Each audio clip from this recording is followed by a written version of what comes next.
Capital Radio. La mañana de la 10 con Tere Coello. Y en este punto vamos a poner la atención en la Cámara Regional.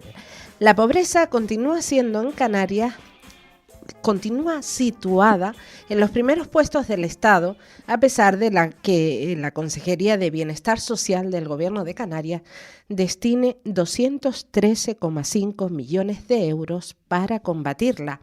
El Pleno del Parlamento de Canarias ha hablado este pasado martes de pobreza y, según ha explicado la consejera Candelaria Delgado, un total de 843.000 personas en situación de vulnerabilidad social se benefician de los programas de ayudas del Ejecutivo canario. Durante la sesión plenaria, Natalia Ester Santana, diputada de Nueva Canarias Bloque Canarista, exponía la situación de la realidad de la pobreza en nuestras islas, tal y como se desprende del 13º informe AROPE. El problema de la pobreza no es solo la ausencia de ingresos o recursos para hacer sostenible una vida, es un problema de derechos humanos. La frase no es mía, es del secretario general de Naciones Unidas. Soy un ser humano y me dicen que tengo derechos. Después de 3 años viviendo en la calle, durmiendo en un banco, comiendo y vistiendo de la caridad, enfermo pero desasistido, tengo muy claro que o no soy humano o esto de los derechos es papel mojado. La frase tampoco es mía, quien habla es Pepe, 57 años, canario, sin ingreso ni recurso alguno y algo más triste aún, sin esperanza alguna ya de hacer sostenible su vida. Señorías, qué cerca estamos de los fríos datos y qué lejos de la terrible situación que varios centenares de miles de compatriotas están padeciendo a diario en este país canario nuestro. Me detengo solo en algunos datos que sé que ustedes conocen, pero que debemos fijar en nuestra mente. Son del 13º informe AROPE y vuelven a ser desoladores. Segunda comunidad autónoma con mayor proporción de personas en riesgo de pobreza y exclusión social. 1/3 de la población, un 36,2%, 810.000 seres humanos, más de 2 veces la población de Las Palmas de Gran Canaria y casi 4 la población de Santa Cruz de Tenerife. Desde que se mide la tasa AROPE, no ha habido ni un solo año que no tuviéramos indicadores negativos por encima de la media estatal. Somos con un 13,2% de la población afectada, los segundos en pobreza severa de todo el Estado. 295 canarios y canarias viven en la pobreza en el país que registra récord de turistas y que presume hipócritamente de tener un modelo de éxito económico. Las conclusiones son enormemente preocupantes. El coste de la vivienda, la brecha de género y el apoyo insuficiente a las familias con menores se constituyen como factores clave para la generación de la pobreza en nuestra tierra. En el apartado de vivienda, en Canarias, el 46,3% de la población en situación de pobreza tiene gastos superiores al 40% de sus ingresos. Les confieso que cuando examinamos estas tablas año tras año, a veces siento la misma angustia que todos experimentábamos al escuchar los partes todos los días cuando la pandemia del COVID-19, hasta que llegaron las vacunas. ¿Para cuándo la vacuna para la pobreza en Canarias? Porque la pobreza, señorías, como bien han recalcado expertos de los campos de la salud, también mata. Y está claro que, como en aquella otra ocasión de emergencia, nuestro deber es buscar y aplicar soluciones y no parches y menos recortes o hacernos trampas. Créanme cuando les digo muy sinceramente que soy plenamente consciente de que todos los aquí presentes deseamos la erradicación de la pobreza y aliviar el sufrimiento de decenas de miles de familias vulnerables de nuestro país. Es fundamental articular políticas valientes para mejorar ostensiblemente la redistribución de la riqueza en Canarias. Esa es una de las vacunas y hay otras, y todos lo sabemos, pero mientras eso llega tenemos que ser muy conscientes de que sin un escudo social, sin políticas de protección social, sin pensiones públicas, sin la ampliación de los derechos universales, el número de personas en situación de pobreza aumentaría, llegando a afectar a más de la mitad de la población en Canarias. Hay una leve mejoría en los datos del último informe. Esto evidencia que con políticas públicas potentes dirigidas al conjunto de la ciudadanía se puede revertir la situación de pobreza en Canarias, que no estamos condenados a que esta situación sea eterna. En la legislatura anterior quedó demostrado que con políticas de justicia social, ampliando derechos como la inversión en igualdad, la subida del salario mínimo interprofesional, las ayudas a la familia para el incremento de la PCI, la renta canaria de ciudadanía, se ha podido aliviar mucho sufrimiento y eso evitó que 112.000 personas entraran en situación de exclusión. Por cierto, Renta Canaria de Ciudadanía, que hoy los que gobiernan denostaron y criticaron. Las derechas, como es habitual, siempre llegan tarde a la conquista en derechos de la ciudadanía. La Consejería de Bienestar Social, Igualdad, Juventud, Infancia y Familia destina un total de 213,5 millones de euros a diferentes acciones dirigidas a combatir la pobreza y a atender a las personas y familias en situación de vulnerabilidad. Según explicó la consejera del área en sede parlamentaria, Candelaria Delgado, su departamento gestiona un amplio abanico de líneas de ayudas y subvenciones que ha permitido la atención de 843.000 personas en situación de riesgo de exclusión y vulnerabilidad social. Porque estamos seguros de que el trabajo que estamos realizando, junto con una estrategia transversal a todo el Gobierno de Canarias, mejorará sin duda el problema estructural que sufre Canarias desde hace décadas y que afecta a las personas más vulnerables de las islas. Como saben, este Gobierno pretende sentar las bases para lograr un verdadero cambio social en Canarias. Este reto es el mayor que tiene este Ejecutivo y el más complicado de conseguir, porque, como saben, las desigualdades estructurales son las más difíciles de revertir. Por eso, como les decía, estamos trabajando desde todas las áreas del Ejecutivo. Queremos mejorar la economía, reducir los datos de desempleo, aumentar las ratios de educación, favorecer la salud de los canarios y las canarias, tener más vivienda. Queremos ofrecer un escudo social, por supuesto, a las personas más vulnerables para que puedan salir de la situación de exclusión en la que se encuentra. Ahora mismo estamos trabajando intensamente para aprobar el Plan Estratégico de los Servicios Sociales de Canarias, un reto ambicioso que transformará el concepto de los servicios sociales en las islas y que pretendemos abandonar el estereotipo de recurso asistencial.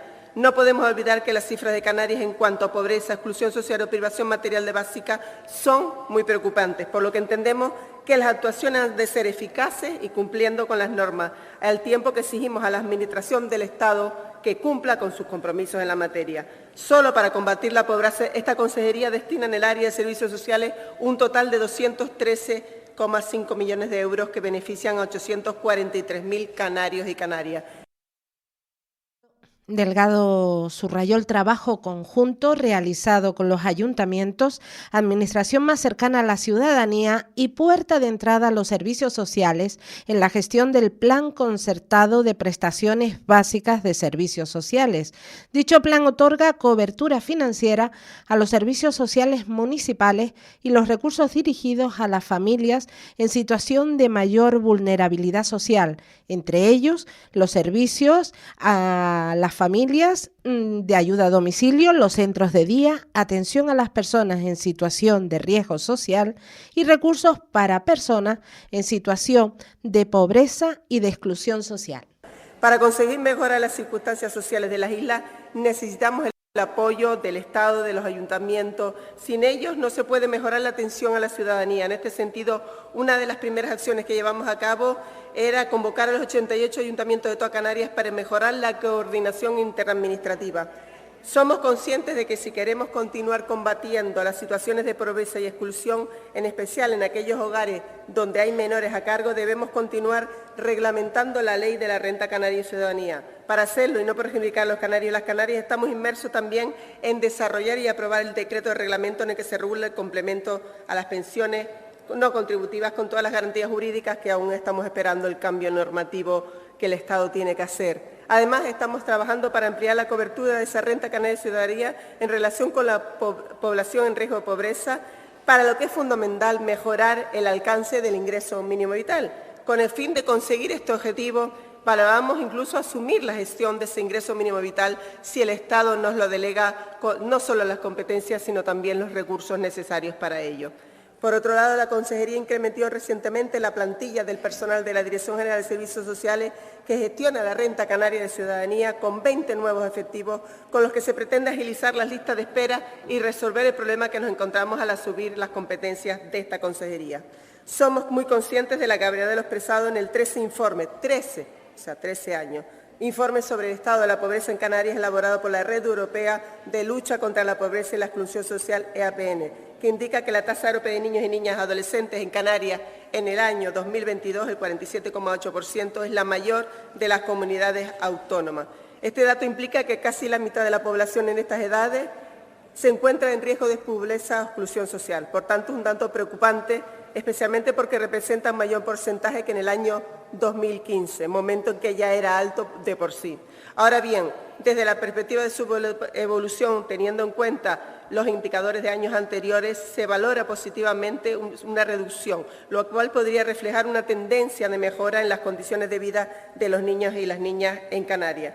Por otro lado, no puede pasarse por alto la vinculación de este dato con el relativo al conjunto de la población en lo que concierne a situaciones de pobreza, destacando, y tal y como señala el propio informe, que al hablar de pobreza en niños y niñas y adolescentes, conviene recordar que lo que se contabiliza son aquellos menores que residen en hogares pobres y, por tanto, lo que se tiene en cuenta es la capacidad familiar en su conjunto y no la que puedan tener los niños y las niñas de forma individual. Esta es la cuarta vez que se habla en el Parlamento de Canarias en lo que va de año de pobreza y de este informe AROPE, y la tasa no disminuye. En materia de pobreza infantil, como escuchábamos a la consejera, ella decía que es muy consciente de la gravedad del 13º informe sobre estado de la pobreza en Canarias, que sitúa la tasa AROPE de niños, niñas y adolescentes en el año 2022 en el 47,8%, una de las más altas del país. Por eso, según dice, ya se trabaja en un conjunto de medidas dirigidas a luchar contra la pobreza infantil. Sobre este asunto, y por su parte, Raúl Acosta, de Agrupación Erreña Independiente, incidía en los factores de la pobreza y en las estrategias que se siguen. Y me gustaría centrar mi intervención sobre el enfoque de este informe, que me parece absolutamente pertinente al hablar de las comunidades autónomas y poner el acento en la importancia del factor territorial. Fíjense lo que dice, que las desigualdades territoriales no aparecen de la nada, que la pobreza y la exclusión se distribuye por la geografía del Estado en función de determinadas variables poco modificables, como es la economía, el PIB, la población o la posición geográfica, pero también por otros factores que dependen de la gestión política, la inversión pública del Estado, la inversión de fondos europeos o las políticas comunes. Por eso es la insistencia, y estuvo bien el tirón de orejas que nos dieron la audiencia de cuentas sobre la ejecución que se está haciendo de estos fondos Next Generation, por ejemplo, que es deficiente y que no está ayudando a generar un nuevo impulso a la economía como ese plan keynesiano que muchos soñábamos en que se convirtiera. Es decir, que en función de las diferentes estrategias de cohesión e integración social que se ponen en marcha a los distintos niveles de la Administración, local, regional, nacional o incluso europeo. Y también añade el informe que esto es importante no solo por lo vivido en los últimos años con la pandemia y la guerra de Ucrania, sino porque más temprano que tarde la sociedad española deberá de enfrentarse de una vez al problema de la financiación territorial. En los términos que interesan aquí, el territorio es muy significativa fuente de desigualdad y la cohesión territorial debería ser, no solo desde el punto de vista formal, un importante objetivo político. No puedo estar más de acuerdo con este análisis porque de él también se desprenden muchas de las acciones políticas que pueden desarrollarse en Canarias para combatir la exclusión y la pobreza y, por tanto, para reducir ese doloroso diferencial que padecemos con respecto a otros territorios del Estado. No lo podemos fiar todo a la respuesta que nos dé el Estado, pero sí reclamar lo que en justicia nos corresponde y especialmente ponernos enfrente de aquellas propuestas o medidas que vayan en contra de esa cohesión territorial, algunas de las cuales están muchas de actualidad. Por eso, señora consejera, le agradecemos el liderazgo que está haciendo en toda una suerte de políticas que tienen que ser transversales para luchar contra la pobreza, la exclusión y también la pobreza infantil, tal y como ha ido demostrando con una serie de acciones destinadas precisamente a reducir tiempos de espera, a mejorar la burocracia y hacer precisamente que esas prestaciones lleguen a donde tienen que llegar, sin perder de vista que el verdadero objetivo no es incrementar siempre las ayudas, sino conseguir que cada vez menos gente requiera de ellas. Así debería ser, que cada vez menos gente requiera de estas ayudas para la pobreza. Cohesión territorial, estrategia. ¿La pobreza afecta a todos por igual o a unos más que a otros? La pobreza afecta a gran parte de la población canaria y es una de las más altas del país, la segunda. La diputada Melody Mendoza, de Agrupación Socialista Gomera, hacía referencia a la pobreza que afecta sobre todo a las personas mayores de 65 años. Consejera, leyendo este informe, la verdad que hay muchos datos que nos preocupan, pero sobre todo nos preocupa el colectivo de los mayores de 65 años. Por ejemplo, nos preocupa que el 67% de las mujeres con 65 años o más disfrutan de una pensión contributiva de 800 euros de media, mientras que el resto recibe una pensión no contributiva de 484 euros de media. Es imposible afrontar la vida actual con estas cantidades económicas. Esto además pone de relieve que actualmente las mujeres en este país, hayan trabajado a lo largo de su vida o no, pasan mayormente la última etapa de su vida sobreviviendo económicamente si no tienes otra fuente de ingresos aparte de la pensión. Entras dentro del sector de la población en situación de pobreza o exclusión social, porque con estas cantidades, con 800 euros, actualmente o pagas el alquiler o pagas la compra. Por eso la importancia de la cultura del ahorro, de la cultura de la inversión, y no la cultura o transmitir siempre la tranquilidad de que el Estado, cuando llegues a los 65 años, te va a dar una pensión, porque esta prestación, esa pensión, no te va a permitir vivir con dignidad si no eres capaz de complementarla con otros ingresos. Eso es lo que ocurre actualmente y el futuro no parece tampoco, señora consejera, que vaya a ser mucho más halagüeño. También es verdad que pedir a los ciudadanos ahorrar a lo largo de su vida, cuando somos una de las comunidades autónomas con los salarios más bajos de todo el Estado español, o pedirles que inviertan cuando no se imparten en las escuelas ningún tipo de educación financiera, pues prácticamente es pedirle milagritos a Lourdes. Por otro lado, según los datos del Eurostat, a los jóvenes se les dificulta muchísimo independizarse antes de los 30 años. Es cierto que en Canarias, en 2023, alcanzó la segunda mejor tasa de emancipación del Estado. Y normalmente las comunidades autónomas con una tasa de emancipación alta presentan a su vez una tasa de desempleo joven baja. Pero eso no ocurre en Canarias, ya que según el propio observatorio, el 25% de la población entre 16 y 29 años está en situación de desempleo.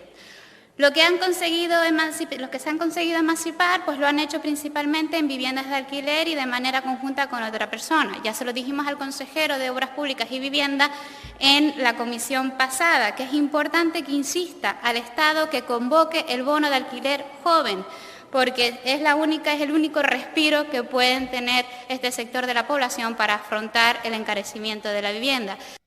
Marta Gómez, diputada del Grupo Parlamentario Vox, subraya la situación de la adversidad y la pobreza de nuestra población, indicando que las islas afortunadas no lo son tanto. Desgraciadamente estamos atravesando por una situación en la que tener trabajo no garantiza para nada dejar la pobreza y la exclusión social a un lado. Y esto no solo debe de preocuparnos, sino que nos debe de ocupar a todos. La realidad por la que atraviesa nuestra región es que la pobreza en Canarias en 2024 es más severa. La exclusión social se intensifica y se hacen más consistentes los perfiles como los trabajadores pobres. Es muy preocupante que se esté normalizando la pobreza y la exclusión social y un sector de la población cada vez más amplio que no percibe las mejoras que se han producido en la economía Canarias. Señora consejera, en Canarias solo sobrevive en condiciones el trabajador público o el empresario que, por otro lado, vive asfixiado de los impuestos de Gobierno y que no puede pagar más a sus trabajadores. Esta es la triste realidad de Canarias, de aquellos que en otros tiempos algunos definían como islas afortunadas, en donde los jóvenes presumían de ser una suerte vivir aquí. La realidad por la que atravesamos ahora es que con los sueldos más bajos de España, que normalmente no sobrepasan los 1.200 euros netos al mes, familias enteras se enfrentan al drama de la exclusión social por el mero hecho de desarrollar empleos en el sector privado relacionados sobre todo con el turismo. ¿Cómo puede ser posible que con una llegada tan necesaria para Canarias de turistas, que sobrepasó en los primeros 4 meses del año los 5,5 millones de personas y con una facturación de más de 8.500 millones de euros, las islas tengan la tasa de pobreza más alta de España y una de las más preocupantes de toda la zona euro? Esa misma pregunta nos las hacemos muchos. María Isabel Saavedra, del Grupo Parlamentario Popular, se centraba en la pobreza juvenil, señalando la falta de datos sobre la misma. En mi intervención me voy a centrar en la pobreza juvenil, sector poblacional, la juventud precarizada, que pasa por un momento vital de transición a la vida adulta. Necesitamos que se haga un análisis sociológico sobre la juventud canaria actual. Existe un déficit de investigaciones sobre la inserción de la juventud en la estructura social y sobre la vinculación entre la posición social y la práctica social. En comparación con la abundancia de otros temas de estudio, la participación, los valores, las conductas de riesgo o la forma de expresión cultural, que nos hace difícil la tarea de manejar datos actualizados sobre la pobreza juvenil. Señorías, asignatura pendiente y que expresa que las políticas en materia de juventud siguen siendo ineficientes. Nos hartamos de hablar de juventud, de que son el presente y el futuro, pero poco a poco hacemos por analizar la situación de la juventud canaria que tiene sobre el riesgo de pobreza, analizar modelos de emancipación juvenil, de instalación tardía marcada de pertenencia familiar y que tiene que ver con el riesgo de pobreza. La transición a la vida adulta adelanta la rápida salida del sistema formativo y en este sentido su rápida salida del sistema formativo, su inserción laboral y el hecho de que a menudo sus hogares de origen estén afectados por el desempleo o la inactividad llevan a menudo a estos jóvenes a asumir rápidamente responsabilidades tales como la entrada de dinero al hogar o bien reemplazar y adquirir roles de autoridad y responsabilidad. Desde el Grupo Nacionalista Canario, Martín Fumero, ponía la atención en el ingreso mínimo vital, una prestación que no llega a todo lo que debería, según expone. Y creemos que abordando la situación de las personas más vulnerables desde todos los ámbitos de acción del Gobierno es como podemos atajar esas cifras que están cronificadas en las islas desde hace décadas. Una estrategia que apoye económicamente a las familias y personas en situación de vulnerabilidad, pero también que les proporcione las habilidades, las herramientas necesarias desde un punto de vista social, educativo, formativo, laboral, para poder abandonar este estadio de riesgo de exclusión social e impulsarles a salir de la situación de vulnerabilidad y emprender un futuro mejor. Quiero hoy poner el foco en una herramienta como es el ingreso mínimo vital, que no está teniendo en Canarias un impulso acorde con las tasas de pobreza en las islas. Si analizamos los datos aportados por la Seguridad Social, el número de prestaciones en Canarias se incrementó en el último año en 4.153, hasta llegar a las 26.300.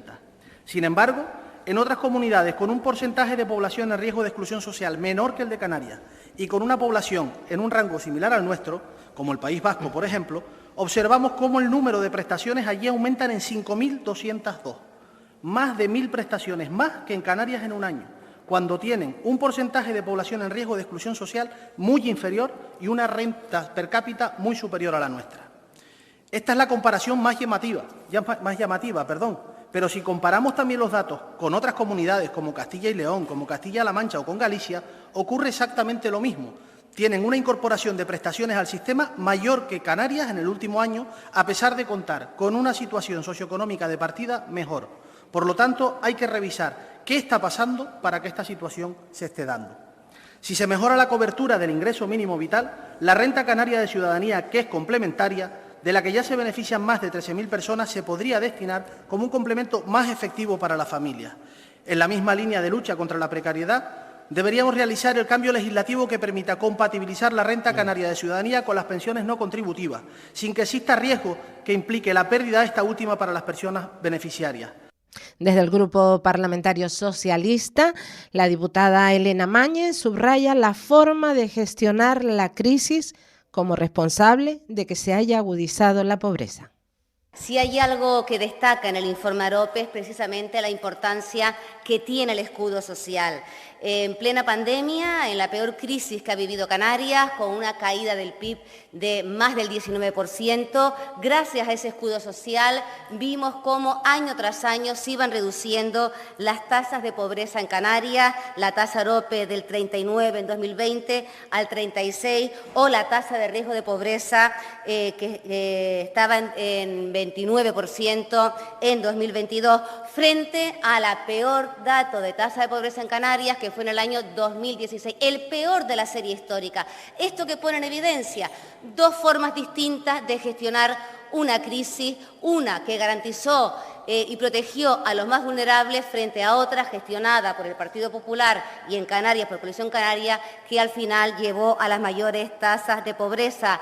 La subida de las pensiones, señora consejera, la subida del salario mínimo interprofesional, que en Canarias ha sido fundamental. El propio FMI ha reconocido que gracias a esa subida que pasó de 750 a 1.134 euros, más de 1 millón de personas trabajadoras han salido de la pobreza. Ese es el escudo social y el ingreso mínimo vital, que ha ido mejorando progresivamente gracias al plan de acción que ha puesto el Gobierno. En estos momentos, nómina de mayo, 29.000 familias se benefician del ingreso mínimo vital. En enero eran 25.000, lo que demuestra es que se va avanzando. 68.000 personas en Canarias, de los cuales 22.000 son menores, y 14.425 hogares que reciben el complemento a la familia. Y lo que está atascado en Canarias es la renta canaria de ciudadanía. Es que llevamos un año y no pasamos de 13.000 familias que reciben la renta, que lo han denunciado los colegios de trabajo social, que hay 5.000 expedientes esperando, que no ha habido ninguna mejora durante un año de gestión. La consejera de Bienestar Social, Juventud e Infancia, Candelaria Delgado, expuso sus conclusiones que pasan, entre otras cuestiones, por aumentar la partida presupuestaria estatal para la lucha contra la pobreza. Estamos hablando de datos, vamos a hablar de personas. Tenemos una persona aquí en Canarias que, habiendo sido desahuciada de su vivienda, se le ha denegado el ingreso mínimo vital. ¿Por qué? Porque la amiga que lo ha recogido no la puede empadronar en su casa porque está de alquiler y no la puede empadronar en su casa. Y el ingreso mínimo vital, el Estado le ha dicho que le falta la documentación de las personas que están residiendo en su casa, que es la que ha desahuciado. Y tiene un informe social en su expediente, tiene un informe del ayuntamiento en su expediente. Entonces, esas son las cuestiones que hemos puesto sobre la mesa al Estado y que el Estado ha reconocido que en eso tal, y estamos mejorando el articulado del ingreso mínimo vital y vamos a ir haciendo esa composición nueva. También hemos solicitado al Estado más fondos de la pobreza. Si el índice Europe dice lo que dice de la pobreza en Canarias, ¿por qué Canarias no recibe más dinero del Estado contra la lucha de la pobreza en comparación con otras comunidades autónomas? Nosotros hemos solicitado esa compensación al ministro de Derechos Sociales y nos ha dicho que sí, nos ha dicho que Canarias en vez de 30 millones debería recibir como mínimo 60 millones del Fondo contra la lucha de la pobreza. Pero ¿qué pasa?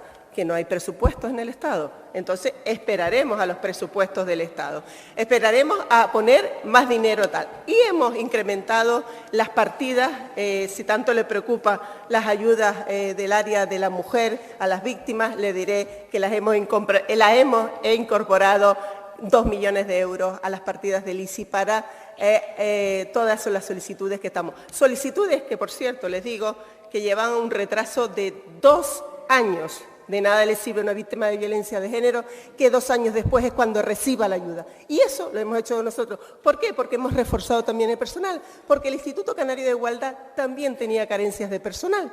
Entonces, ustedes díganme si quieren que hayamos hecho más cosas. Evidentemente hay que seguir haciéndolas, por supuestísimo, hay que seguir haciéndolas. Y yo, mejor que nadie, las conozco porque las conozco. Este es el mapa de la pobreza en Canarias, tal y como se ha quedado dibujado en el Parlamento Regional.